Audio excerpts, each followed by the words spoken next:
Hey everyone, and welcome back to Authentic Worth Publishing, bringing worth back into you through storytelling and book writing. The topic for today's video is why worry about being rejected by a literary agent. A recent video was recorded about this topic of literary agents and what to do after being rejected. So what I'm going to do is link it in the description bar below for you to watch in your own time. Moving forwards now, I want to take this time to congratulate all the aspiring authors that have made an attempt to find a traditional publishing firm to see if they can publish their work. It takes a lot of confidence and strength to not only find a publisher, but to also write a proposal, which can be lengthy and at times can take very long to hear back from literary agents. And if you are listening to this video and you have been rejected, or you may not even know what a literary agent is, stay tuned. So what is a literary agent?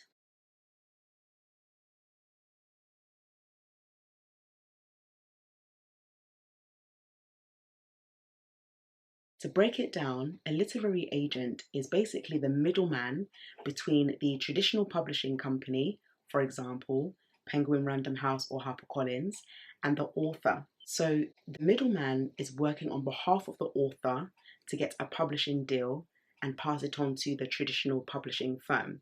If the literary agent sees that the author's book is deemable to be successful, then they are more likely to pass it on to the publisher. But if they don't think it's going to be reputable or it's going to make impact or sales, then they are more likely to self-publish. There's not one that is bigger than the other. However, it's come to my attention that a lot of traditional publishing firms are now looking to collaborate with self-published authors and those who have written books for the first time or perhaps may have self-published by themselves. This has been stated by a book that I'm currently reading called Tips from a Publisher by Scott Pack. Now, this book was recommended and I'm honestly enjoying it so far. There's a lot to uncover, and I just want to quickly read a brief snippet about it. And of course, as a publishing company, I'm very mindful that there are different ways that people publish books and share their stories. So it says, "It is certainly why Amazon has been able to revolutionize self-publishing with its ability to help authors bring books to market within a few hours, rather than the several months it takes if you are tied to the traditional model." So again, one of the great benefits about self-publishing your book, whether you do it yourself or you get a publishing company to do it on the author's behalf, there are great benefits to that, especially because there's more flexibility. You can change the book cover countless of times, and you've got more authority and control over your work. Whereas a traditional publisher, because of all the workload and the activities that it takes and all the legal work that's involved, it takes time to decide who to publish. And also thinking about the deal that is being made between the author and the publisher. Now, some authors have stated that in order to get a good deal, it depends on the number of books that are sold. Some people, they may not even tell us how the relationship with a publisher and an author has gone. Whereas you can find a self-published author who has published their book by themselves, or they've got a publishing company to do it for them, and they say, "Oh, well, this publishing company helped me to have a book launch. This publishing company helped me for aftercare." So there's so many things that you need to remember when it comes to the differences between a self-publisher, which is yourself, or getting someone to publish the book on your behalf, or a traditional publishing company like HarperCollins or Penguin Random House, to name a few. This video is purposely for those who have been rejected by a literary agency and why. One of the things that most agents look at is the intent of a book and how and what books are selling at this moment in time. Me and one of my authors, we recently went to a bookshop to make an inquiry about books that are selling within the area. And the owner of the company stated that they sell more fiction books for the season that they are in. Now, it can vary. In one season, it could be all fiction. In another season, it could be all non-fiction. But either way, the market knows what they want. And when they know what they want, they gravitate to that. So it's really important that before you get your book out there, whether you're self-publishing or you ask a publisher to do it on your behalf, make sure you know the books that are selling within that company and within the area. Now, for a literary agent, they don't have the time to sit down and read your entire manuscript. It's a lot of work. And that's one of the reasons why, as a self-published author, you can either hire an editor or a proofreader or a freelancer to do all these things on your behalf. Technically, you both can work together and collaborate and find ways to make it work. But it shouldn't be difficult.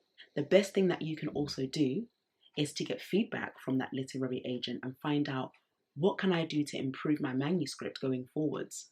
Or why was I rejected?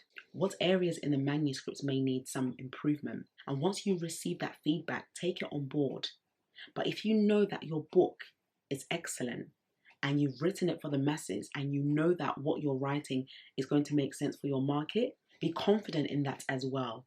Don't assume that because someone said that this book isn't great, it's not going to sell, you're just going to take it on board.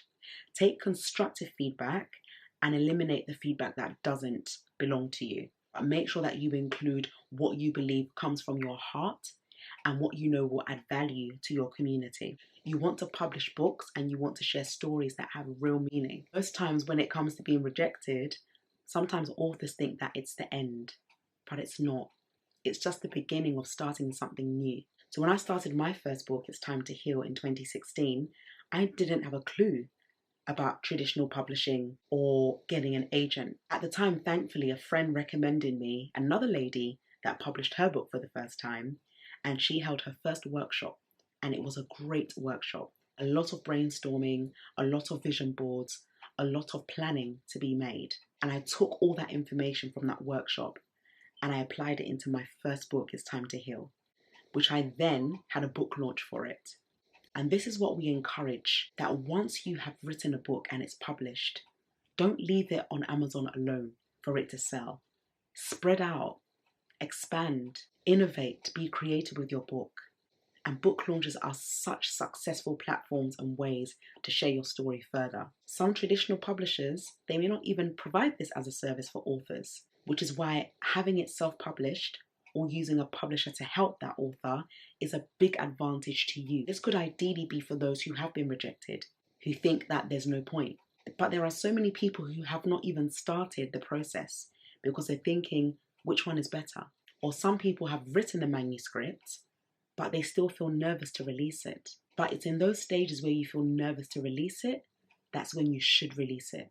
And don't hold back, because there are many people that will know your story.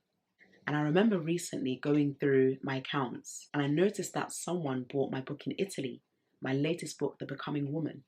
And this is my first sale in Italy. And it really inspired me, because you just don't know around the world who's watching you, who's waiting to hear your story, who's waiting to purchase a copy of that book. I also want to encourage you and to remind you that as an author, building sales takes time, but it's not impossible. So don't believe in, oh, I've only sold one book, I've only sold 3 books in a month. Is my book doing well? Listen, you selling 1 to 3 books is better than nothing. Let's not be deceived by what we see out there because of the flamboyant marketing and what looks good. Because what looks good may not necessarily be good. What looks good may not necessarily bring the results that you need. So it's really important to not be overwhelmed because you don't have that logo at the back of the book. It's okay. You can create your own brand. Your book is a brand in itself. And as a business owner, putting on my business hat now, you can use your brand logo to put at the back of your book.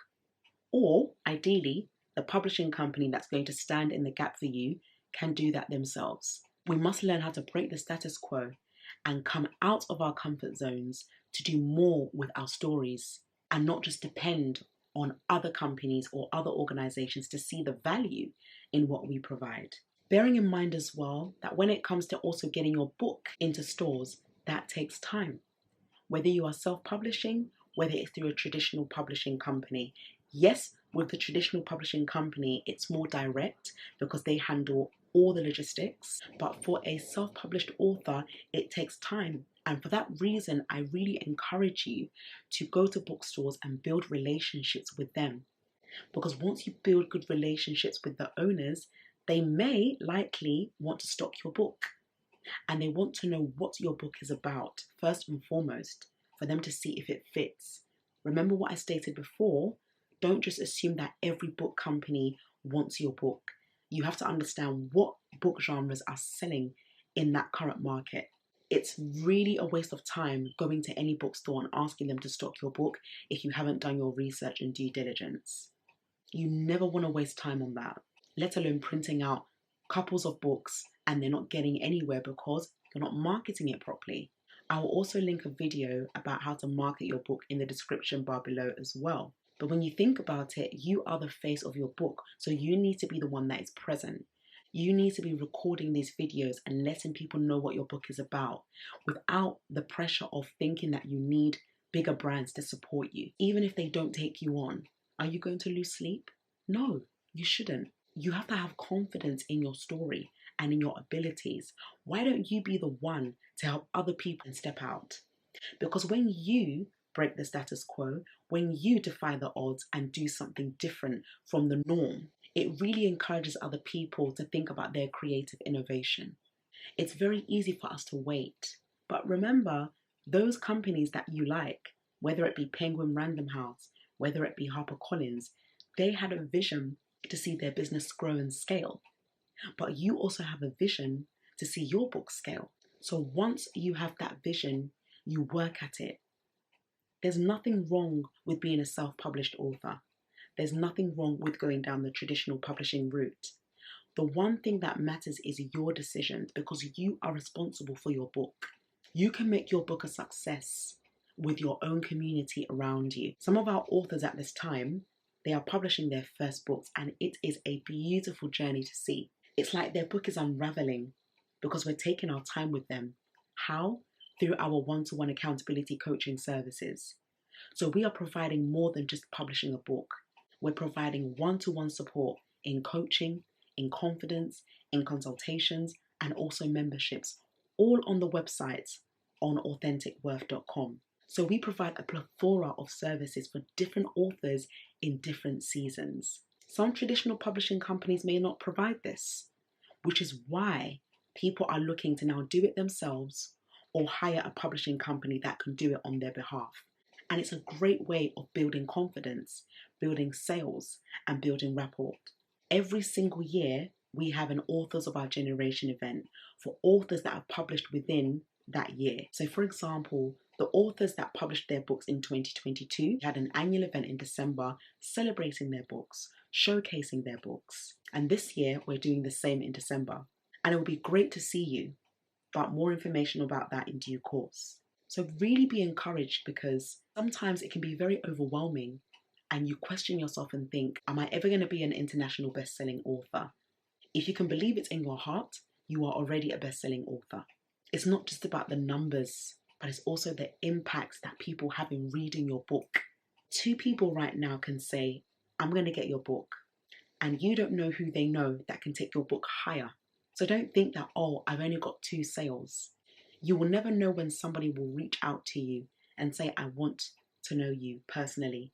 I want to invite you to this seminar and I want to invite you to this workshop and I want to invite you to this talk to discuss your book.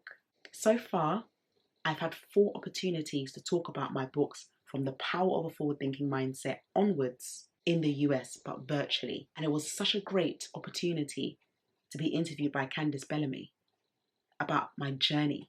And sometimes as human beings, we don't realize that these are the starting points that gets us further. There's an eagerness to see our books on billboards and posters and banners, and that's not wrong. But have you learned how to appreciate your journey now?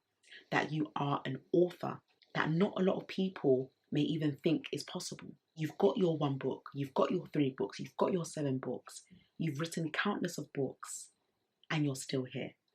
So don't allow rejection from a literary agent to stop you from pursuing your book. Everyone's writing journey isn't the same. And that's the most amazing thing about being an author. You're not meant to be like others. That's why you are unique. So whenever you get feedback or rejection or improvements or constructive criticism, take it on board. But remember why you wrote the book in the first place, because that is ultimately what matters.